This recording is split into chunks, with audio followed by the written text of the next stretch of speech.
Hello, hello. Good morning, guys. Dito tayo ngayon, nag-harvest na tayo ng ating mga patining na limango para sa ating fish pan dito, guys. Ayan.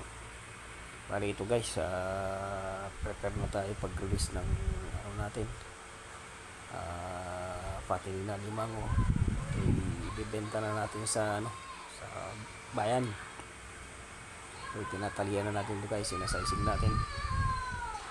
Bali, tinitimbang natin yung port quality tsaka yung local quality, guys. Yan, siguro nasa na to, nasa more or less nasa 30 kilos to na i-release natin yun, guys. So bali tinatali natin yung niya, kasi yung iba natin dito tinalian lang natin yung sipit niya, yung tinatalian natin yung galamay niya para hindi siya maka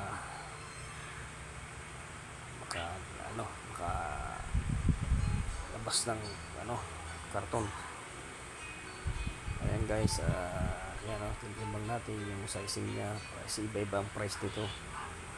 Iba yung price ng M1, M8, M7, M5, M4, M3, M2, yan, saka nung local taba natin, guys. Ito na, guys. Ito yung mga natin, mga good quality na to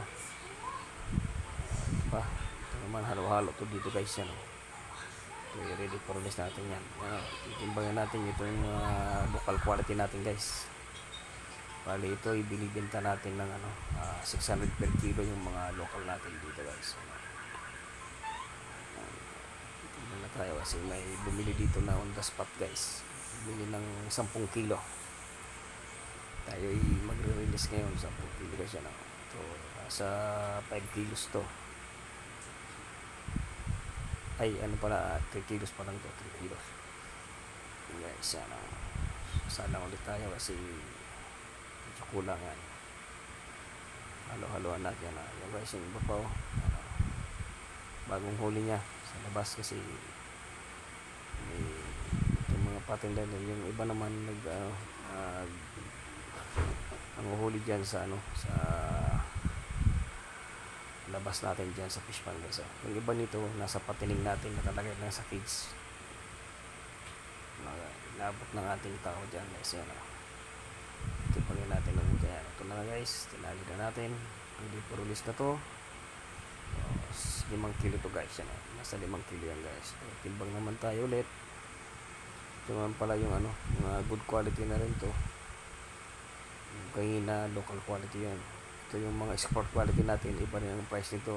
Iba-ibang price nito kasi depende sa laki, depende sa klase ng tulad ng bakla, may tinatawag din babae, lalaki.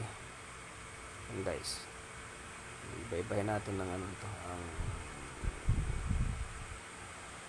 timbang nito kasi iba-iba ang price din nito. Sa sizing natin, iba-iba yan. Kasi dadalhin natin to dun sa sa buyer natin, yung nila, presyo nila, kung magkano yung price nila. Guys, ito yung mga quality na rin natin to. I-code natin sa iba para iba-iba kasi ang price nito. Ayan, ito mga lalaki to sa banda dito. Thank you, guys.